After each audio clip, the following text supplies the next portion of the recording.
The desert winds were loud and cold.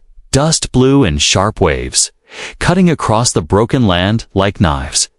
Kara kept walking, holding her child tight against her chest. Her arms were weak, her legs trembling, but she did not stop. She had been walking for 2 days without rest. She had no food, no water, and no hope left, but still, she walked because her child was alive. And that was all that mattered now. The sky above was red with smoke. Fires burned far behind her, the place where she had once lived. Her city, her home, her people, it was all gone, destroyed by war, or maybe by fear. She was not sure anymore. Kara was not like humans. Her skin was pale blue, soft and smooth, almost glowing in the moonlight. Her hair was long, white, and tangled with dust. Her eyes were large and violet, full of fear and fire. But the baby she carried was not fully like her. He had her eyes, but his skin was a lighter shade, almost pink. He had tiny fingers that clutched her tightly. He was quiet, too quiet for a child his age. But he had learned quickly. Crying brought attention, and attention meant danger. She knew they were still chasing her. The others, her own kind, she had broken the law, not because she wanted to, but because she had fallen in love with a human. Her people saw it as a shame, a betrayal. Her child was called a curse, something that should not exist.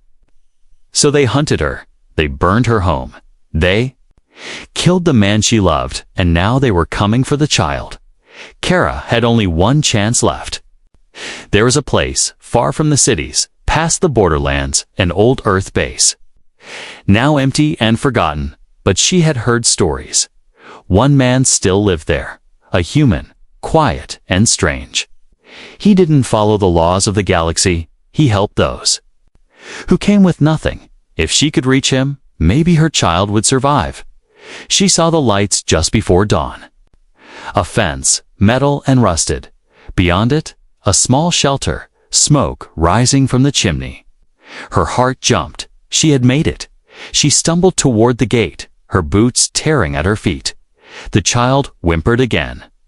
Cold and hungry, she kissed his head, whispering soft words in her language. Almost there, little one, just hold on. Inside the shelter, a man sat near a fire. He had no name anymore, not one he shared. He had lived alone for many years. He liked the silence. He liked being forgotten. He didn't ask questions, and he didn't open the gate for just anyone. But this time, a light blinked on his wall. A motion sensor, old but still working.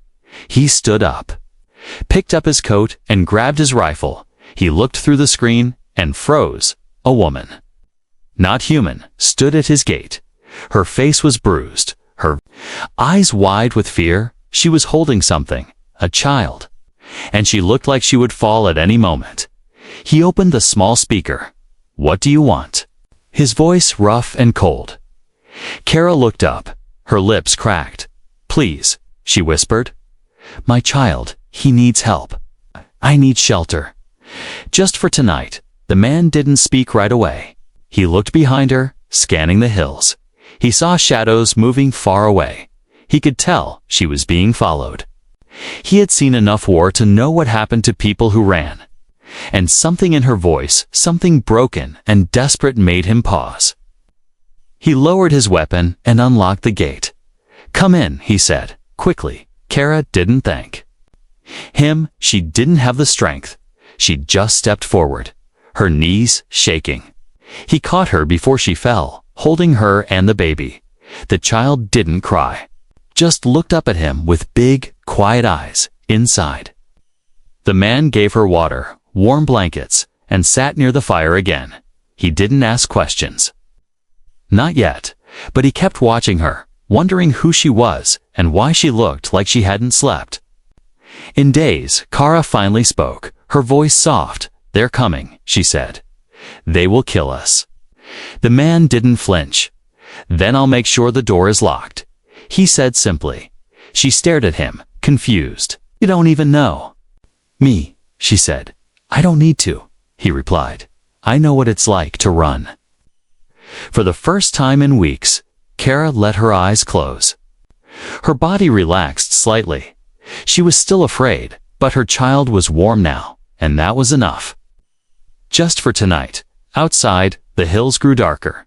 The hunters were close, but the gate was shut, and for the first time, someone stood between her and the people who wanted her dead. Not a soldier, not a hero, just a human with nothing left to lose. The fire crackled softly in the small room. Kara sat close to it, holding her child in her lap.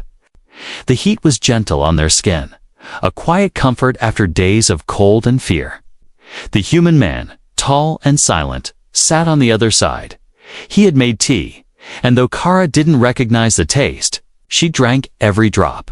Her child, now wrapped in a warm blanket, had fallen asleep for the first time in a long while. Kara could breathe slowly. Outside, snow started to fall again. Soft flakes drifted from the sky, landing on the cracked windows. It was peaceful, for now. But peace never lasted long in Kara's life. The man stood and walked to the door. He pressed a few buttons on the wall, checking the scanners. They showed heat signatures in the distance. Small and fast-moving drones, maybe, or scouts. He narrowed his eyes and walked back. They're still looking for you, he said, his voice calm. Kara nodded, not surprised. They won't stop, she whispered, until he's gone. The man glanced at the sleeping baby. He's different, he said, not as a question, but a fact. Yes, Kara replied, half human, half me. The man didn't look shocked. He just gave a small nod, as if he had seen stranger things before. But then he asked, who was the father? Kara looked down, pain clear in her face. He was a soldier from Earth. She said, he saved me once, and I loved him for it. He died protecting us. The man said nothing for a moment, then replied, sounds like a good man. Kara's eyes welled up, but she blinked the tears away. I need to keep our son alive. That's all I care about now. The man stood up and walked toward the far wall. He unlocked a small panel and opened it, revealing old weapons and supplies. This place was built for war, he said, but I left that behind. He picked up a small scanner and handed it to Kara. Use this to keep watch while I reinforce the outer fence. Kara took the device with both hands, surprised by his trust. What is your name? She asked softly. He paused at the door. Eli, he said. Just Eli. She gave a small nod. I'm Kara. Eli went outside into the snow. The cold hit him instantly, but he didn't flinch. He moved quickly to the fence, checking the wiring, setting small traps and motion alarms. He knew how to hide from machines, how to confuse scanners. He had once been hunted too, inside. Kara watched the scanner. It showed a grid of the nearby area, and she could see small red dots moving slowly across the edges. Drones, scanning, searching, waiting. She tightened the blanket around her baby and kept her eyes on the screen every few minutes. She looked back at the door, waiting for Eli to return. Finally, he stepped back inside, brushing snow from his shoulders. The traps are set, he said. They'll slow them down. Kara stood and moved to the corner of the room, where a cot had been placed. She laid the child down gently and covered him again. The boy sighed in his sleep, soft and safe. Eli poured himself a drink and sat again. Kara sat across from him, still holding the scanner. Why are you helping me? She asked suddenly. Most humans would have turned me away. Eli took a long breath. Staring into the fire because someone helped me once, he said. When I had no one, I lost everything in the war. My family, my team, even my purpose. But a stranger gave me shelter. So now, I do the same. Kara nodded slowly, understanding more than his words. Sometimes, pain recognized pain. And sometimes, kindness didn't need a reason. Suddenly, the scanner beeped. Kara's Eyes widened. A red dot was moving faster now, toward the gate. Eli stood quickly and grabbed his rifle. "Stay here," he said, his tone sharp now. He moved to the window, lifting the old curtain slightly. In the snow, something moved, small. Hovering low, definitely a drone, it scanned the fence. Then moved left. Following the wall, Eli aimed his rifle, waited, and then fired. The shot was silent but powerful. The drone sparked and fell to the ground, but before it hit, it sent out a signal. A red pulse lit up the scanner screen. "They know," Kara said, her voice shaking. "They'll come now." Eli walked back in and locked the door. He checked the weapons again. Handed her a small blaster. "Do you know how to use this?" he asked. She nodded, gripping it tightly. Outside, more dots appeared on the scanner. 5, 6, then 10. Eli looked at the screen and then at Kara. "We don't have much time," he said. "If they break through the fence, we fall back." To the storage room underground, Kara took her child into her arms again. She wasn't going to run this time, not if she could help it. "I won't let them take him," she said firmly. Eli gave a small smile. "Good," he said. "Then let's make them work for it." As the snowstorm thickened and the night grew colder, two souls, one human, one alien, stood together. A baby slept between them, unaware of the battle coming, but not unprotected. The hunters were coming, but this time, the hunted were ready. The storm outside had grown worse. Snow fell harder. Wind screamed through the broken hills, but inside the old earth shelter, it was quiet, too quiet. Kara stood near the window, holding her child in one arm and the scanner in her other hand. Eli sat by the door, rifle ready, watching the blinking red dots on the screen. They were moving closer, slowly, like wolves in the dark. Not rushing, not panicking. They were trained, and they were hunting. Kara's heart beat fast. She looked down at her baby, who slept peacefully in her arms. He didn't know what was happening. He didn't know what waited just beyond the fence. And she wanted to keep it that way. He deserved to grow up without fear, without being chased just for existing. Eli spoke without turning his head. "They'll test the fence first," he said. "Look for weak spots. If they don't find one, they'll use explosives." Kara swallowed hard. "How long do we have?" she asked. "Maybe an hour," Eli replied. "Maybe less."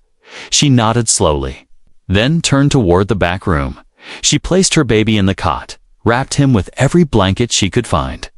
She leaned down and kissed his forehead, then whispered something in her native language, a prayer, a promise, a goodbye. She didn't know which yet. She stepped back into the main room, holding the small blaster Eli had given her. Her hands were shaking, but her eyes were firm. "I'll help you fight," she said. "I'm not running again." Eli looked at her for a moment, then gave a small nod. "You've got courage," he said. "Let's see if you've got aim." They moved quickly, placing traps near the doors, setting up barriers in the hallway. Eli handed Kara a few extra energy cells. "Don't waste shots," he said, "and if we get separated, fall back to the lower room." Kara nodded, her jaw tight. "I won't leave without him," she said. Eli gave her a sharp look, then turned toward the door. The scanner beeped twice, loud and clear. Then once more. "There." "At the fence," Eli said, "outside." The faint sound of footsteps on snow could now be heard. One of the drones buzzed and flew low, scanning the perimeter. Then boom. A small explosion shook the walls. One of Eli's traps had gone off. Sparks flew outside the window, followed by shouting in a strange alien language. "They didn't like that," Eli muttered. Then came the second blast, stronger, aimed at the fence. Metal groaned. A hole was forced open. More footsteps followed, closer now. Shadows moved past the windows, and then they came. 3 alien soldiers burst through the door, armor glowing, rifles raised. Kara fired first, pure instinct. Her blast hit one in the chest, sending him flying back. The others returned fire, hitting the wall beside her. Eli rolled out from behind the table and took 2 precise shots. One alien dropped. The other dove for cover. Smoke filled the room. Kara coughed and moved back behind a chair. Eli reloaded quickly and shouted, "Fall back to the hallway." She nodded and ran. Staying low, he followed, covering her with more shots. More enemies rushed into the house, yelling commands in their strange tongue in the hallway. Kara and Eli crouched behind old crates. The enemy was inside now. Eli threw a flash grenade down the hallway. It exploded with a bright light and loud bang. Kara fired again, hitting another soldier in the leg. He screamed and fell, dropping his weapon, but then came the worst sound yet, a cry. Kara's heart stopped. Her child had woken up, frightened by the noise and lights. He was crying now, loudly, the sound cutting through the battle like a knife. "They'll hear him," she gasped, her eyes wide. Eli stood, firing a full burst down the hallway. "Go!" he shouted. "Get to him. I'll hold them." Kara didn't argue. She ran toward the back room, her legs burning. She reached the cot and scooped up her child. Holding him close, "It's okay," she whispered. "I've got you." More blasts came from the hallway. She didn't know how long Eli could hold them off, but she had to do something. She looked around the room and saw a hatch in the floor. She had seen Eli checking it earlier. She opened it, revealing a small tunnel, dark, cold, and narrow, but it led outside, away from the house. She wrapped her child tighter and climbed down, closing the hatch behind her. Then she began to crawl through the tunnel, her arms shaking, her child pressed close to her chest. Back in the hallway, Eli was bleeding. One of the soldiers had landed a hit, but he kept shooting, refusing to fall. He had made a promise he would protect them, no matter the cost. As Kara reached the end of the tunnel, she pushed open the exit hatch and crawled out into the snow. She turned to see smoke rising from the house, red light flashing through the windows. Her heart ached, but she kept moving. She had to survive, for her child, for Eli, for the man who gave her a chance. She ran through the snow, disappearing into the trees. Behind her, the shelter burned. The attackers swarmed inside, but found no one. The trapdoor was sealed, and Eli, wounded but alive, had vanished into the shadows below. The battle wasn't over, but the first strike had been survived. And Kara knew this wasn't the end. It was only the beginning. The snow was falling heavier now. Kara held her child close to her chest as she ran through the frozen forest. Branches scraped her arms, and her breath came out in white clouds. Her legs were sore, her hands shaking, but she didn't stop. Behind her, the glow of fire lit the sky. Eli's shelter was gone, and she didn't know if he was still alive. She had crawled through the escape tunnel and emerged near the old water tanks. From there, she had followed the animal paths into the trees. She had only one thought in her mind: get her child to safety. There was no plan, no destination, only fear, and the cold biting deeper with every step. The baby whimpered in her arms. Kara stopped behind a thick tree and sat down for a moment. She wrapped a blanket tighter around him and held him close to her body. His skin was warm, but his fingers were cold. She kissed his cheek and whispered, "You're okay. I'm here." But she knew it wouldn't be enough. Not with night falling.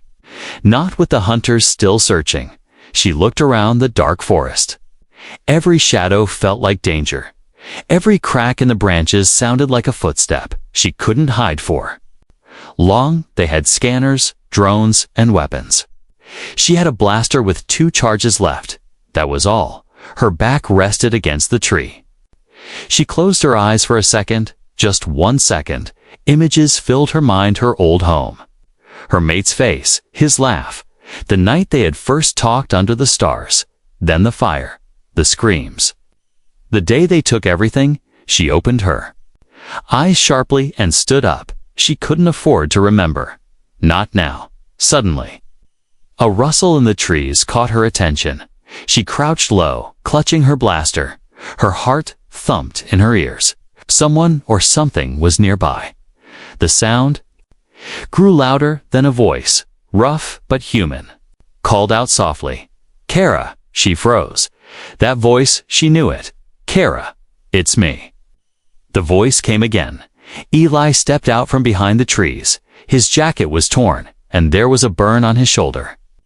He was limping, but alive, her eyes filled with relief. You're alive, she said, almost in a whisper. Barely, he replied. Giving a tired smile, I used the lower passage, same as you. She lowered the blaster and rushed to him. He looked at the baby, still wrapped tight, then back at her. Is he all right? He asked. He's cold, but alive. She said, we need shelter. Eli nodded. There's an old cabin, he said, 2 miles north. Abandoned, used by traders long ago. Kara looked toward the darkness. Can we make it? She asked. We have to, Eli answered. They'll spread out by morning. Sweep the area.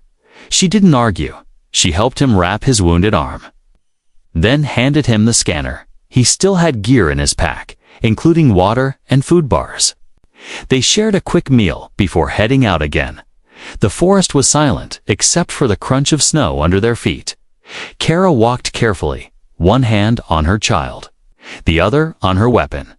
Eli walked beside her, slower now, but focused. He didn't speak much, but his eyes scanned every direction after a long walk. The cabin appeared through the trees. It was small, made of old metal and stone. The door hung loose, but the roof was intact. Eli pushed it open and checked the inside first. It was empty, cold, but safe for now. Kara followed, gently laying her baby on a soft pile of blankets made from her coat. Then she looked at Eli. You need rest, she said. So do you, he replied. But we'll take turns watching. Kara sat near the door, staring out at the snowy trees. Why? Are they hunting him so hard? Eli asked suddenly.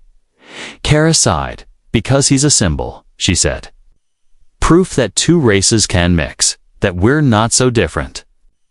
But my people, they fear change. They want to erase the idea of peace between us. Eli was quiet for a long time. Sounds familiar, he said at last. Kara looked at him, surprised. My people did the same once, he added, long ago. Fear of difference led to war. Hatred, loss. She nodded. Maybe that's why you understand? He gave a small smile. Maybe. The baby stirred in his sleep. Letting out a soft cry, Kara picked him up again. Humming gently, Eli closed his eyes, resting against the wall. His weapon lay across his lap. Outside, snow kept falling, but the night brought no attackers, only silence and cold wind whispering. Through the trees, Kara didn't sleep. She watched over her son and over Eli. She knew the peace wouldn't last, but tonight they had made it one more step, and that was enough. The morning sun broke through the trees. Its light touched the cabin gently, but it brought no warmth. The air outside was still freezing. Inside the cabin, Kara sat by the fire Eli had managed to build from scraps.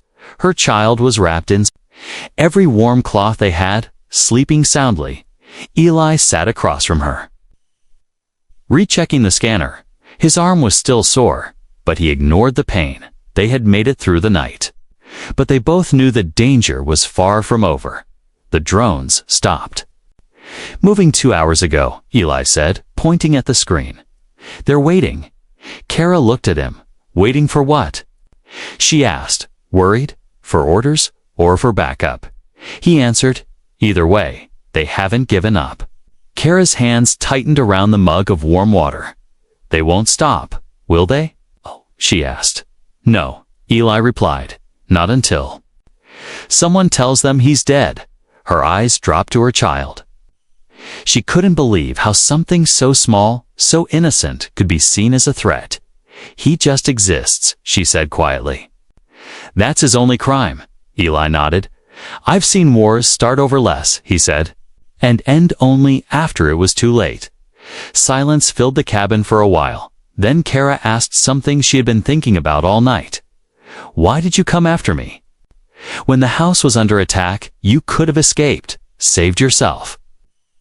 Eli looked down at his rifle, then met her eyes. "Because he deserves a chance," he said, nodding toward the baby. "And you never gave up on him. You? We're willing to die to protect him. That matters." Kara felt a strange warmth in her chest. Not from the fire, but from his words. She had been alone for so long. Running, hiding, afraid.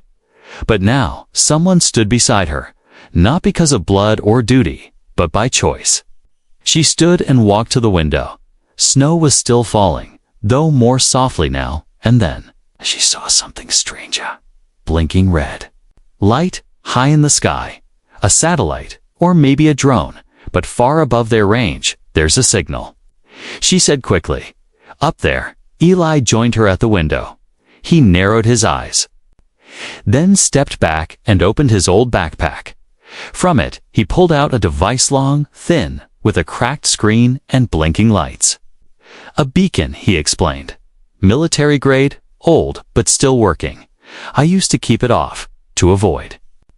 Being found, Kara stepped closer. "Can we use it?" she asked, "to send a message." Eli looked at her, unsure. "Who would you contact?" he asked. "Your people?" She shook her head fast. "No," she said. "They'd only trace it and kill us both. But there are others. Not all humans serve the Earth's council. There are outposts, trading ships, independent crews. If one of them hears our signal, maybe they'll help." Eli looked down at the device again. Turning it on would alert everything nearby, but doing nothing meant dying slowly. He made his choice. "All right," he said. "Let's send a call." Kara smiled, a tired, hopeful smile. They powered the beacon. The screen flickered. And Eli began typing the message. Kara added her voice to it. Speaking in both Earth Standard and her native language, "This is Kara of Saran," she said. "I am with my child and a human. Ally, we are being hunted. My child is of two worlds and innocent. If anyone hears this, we need help. We are at grid 70 by 22. Please, we are out of time." Eli pressed the button and the signal shot upward, bright and fast, disappearing into the sky. Then silence returned. They turned the device off quickly. Now, all they could do was wait. Hours passed. Kara took care of her child. And Eli checked the scanner every few minutes. Outside, nothing moved. But then, just after sunset, the scanner beeped. Eli leaned forward and stared at the screen. A new had appeared, a different shape, larger than a drone. Kara rushed to his side. "Is it them?" she asked. Eli shook his head. "No, this one's coming from orbit. Fast." Kara's eyes widened. "They heard us," she whispered. "Someone heard us." But then the other dots started moving too. The hunters had seen it as well. They began to close in faster than before. "They know," Eli said. "They're coming to finish the job before help arrives." Kara looked down at her baby, then at Eli. "We have to hold them off," she said. "Just long enough." Eli nodded. "We've got weapons," he said. "We've got cover. We make a stand." They began preparing. Barricading the doors, placing traps near the trees. Eli set a charge near the path leading to the cabin. Kara charged the blaster and took position by the window. The child was placed in a small hidden space beneath the floor, wrapped in insulation. Kara kissed him again and whispered, "You stay quiet, no matter what." The scanner beeped again. Movement.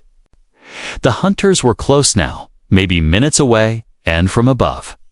Something else approached fast, a light in the clouds, larger, brighter. Louder, hope was coming. But so was death. Kara and Eli stood side by side, weapons ready, hearts pounding.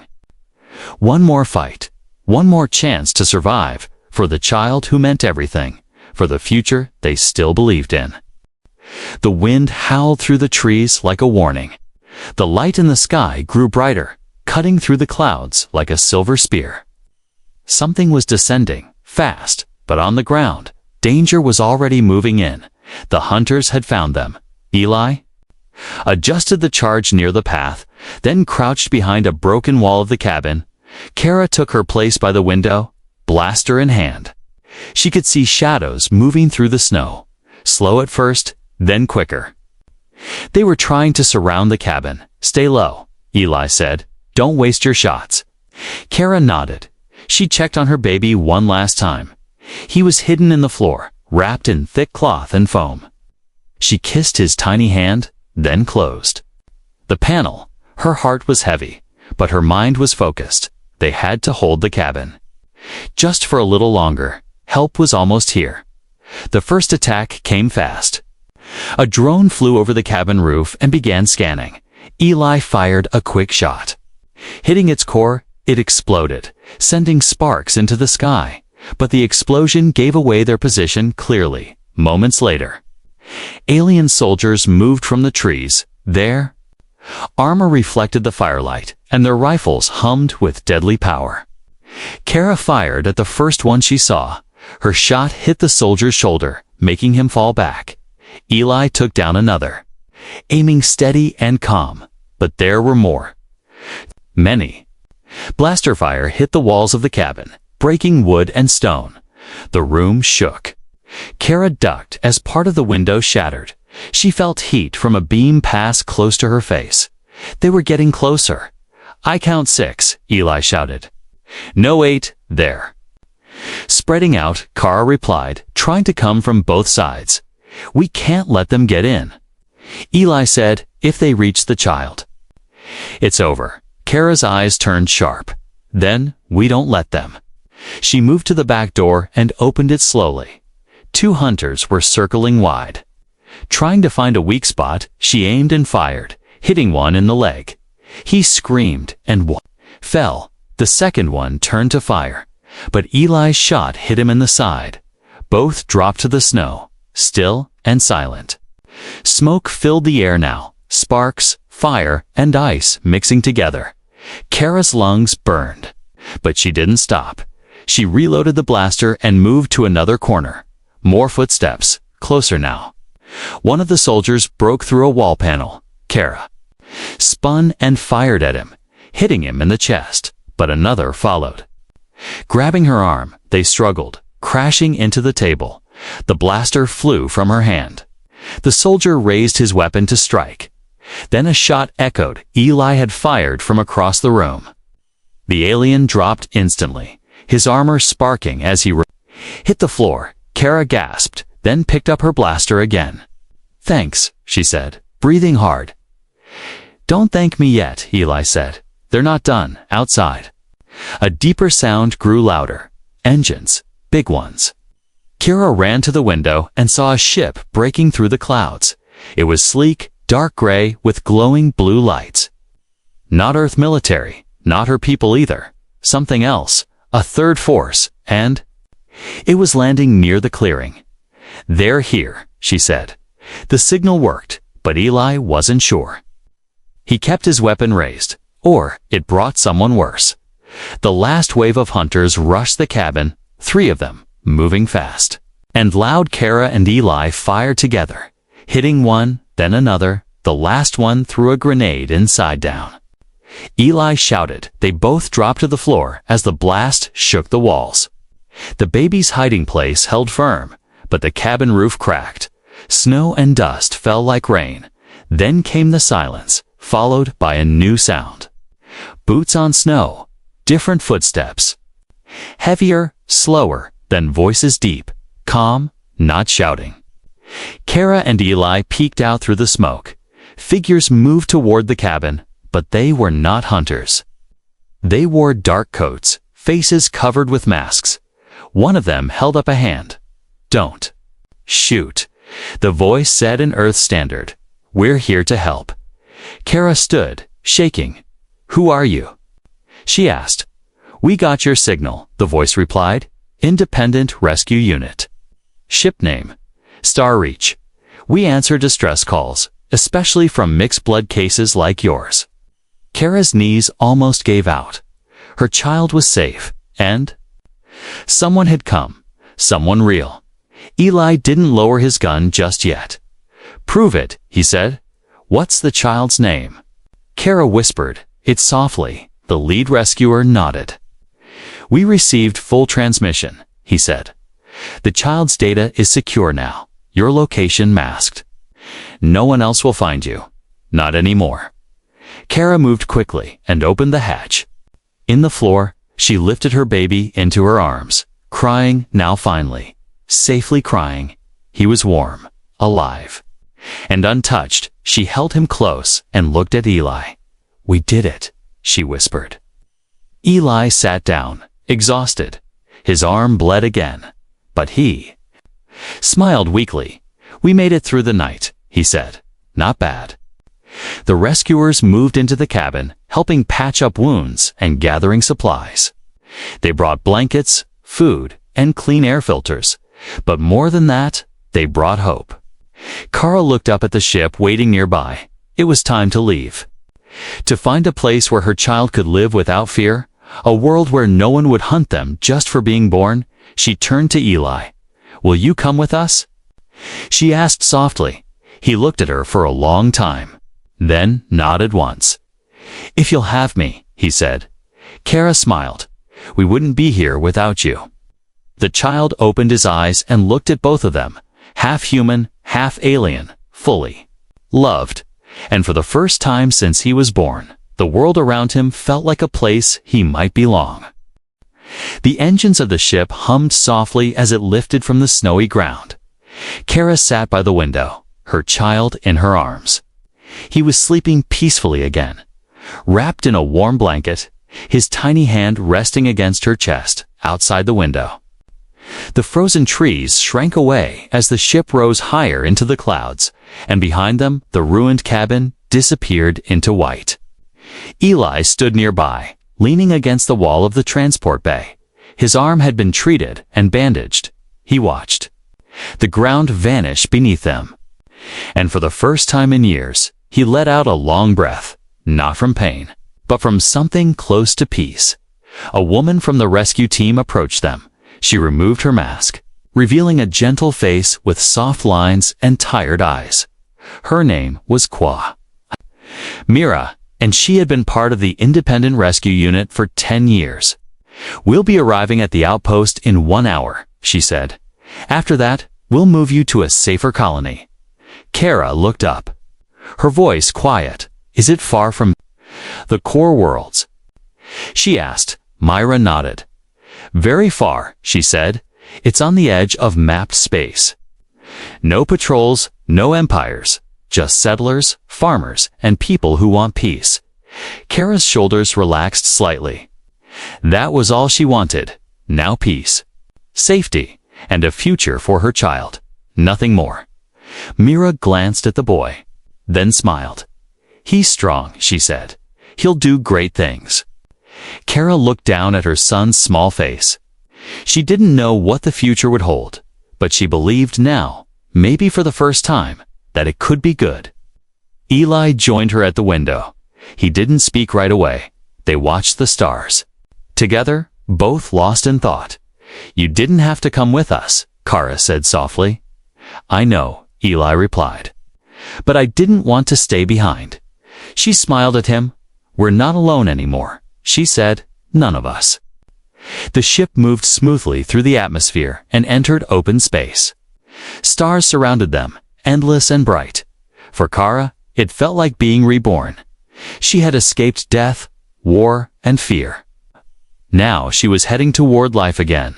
The child stirred. In her arms, opening his eyes, he looked around, his violet pupils wide and curious. Then he looked at Eli, and for the first time, the boy reached out his hand toward him. Eli smiled and took it gently. "Hey, little one," he said. "You." Made it. The boy gave a small sound, not quite a word, but full of warmth. Kara watched them with her heart full. This child had been hunted, hated, and nearly lost. But now he had two protectors, two people who would give everything for him. He would grow up not in fear, but in love. Myra returned with 2 ID bands. She handed them to Kara and Eli. "These are your new records," she explained. "New names, new history. No one will be able to trace you, not even government scanners." Kara turned the band in her hand. "What name is listed?" she asked. Myra smiled. "That's for you to choose." Kara looked at her child. She whispered a name from her old world, one that meant hope born in fire. She repeated it softly. Again and again. It felt right. The boy smiled when he heard it. Eli looked at his own ID band and chuckled. "They gave me a farming license," he said. "Guess I'll learn how to plant things." Kara laughed softly for the first time in days. "You'd make a terrible farmer," she said. "I've had worse jobs," Eli replied with a shrug. The ship reached the outpost soon after. It was small but clean, surrounded by hills and sky. Other families lived there from different species, all peaceful, all quiet. They stepped off the ship into the fresh air. The snow was gone, replaced by green fields and soft winds. Children played nearby, some with scales, others with fur. Some not human at all, but they laughed together, as children do when there is no war between them. Kara looked around with wide eyes. "It's beautiful," she whispered. Eli smiled. "It's home," he said, "if you want it to be." They were given a small house with 2 rooms and a garden. Not much, but enough. Kara placed her child on a new bed, and he rolled over, giggling. Eli checked the small generator, making sure the lights worked. They worked fine as night fell. The stars returned to the sky. Kara sat on the small porch with her son in her arms. Eli joined her, carrying 2 cups of warm tea. They sat quietly, watching the stars again, but this time they didn't feel cold or far away. They felt like part of the journey, part of the promise. Kara turned to Eli and said, "You gave me more than safety. You gave me a second chance." Eli shook his head. "No," he said. "You gave it to yourself. I just helped you find the path." She leaned her head on his shoulder. The child, now asleep again, rested between them. 3 lives once broken, now joined, not by blood, not by fate, but by choice, and somewhere, out there, in the stars, a signal still floated, a record of what happened. A warning, and a story of a mother who ran, of a child born between 2 worlds, and of a human who opened his door when no one else would. It would be forgotten by most, but not by them.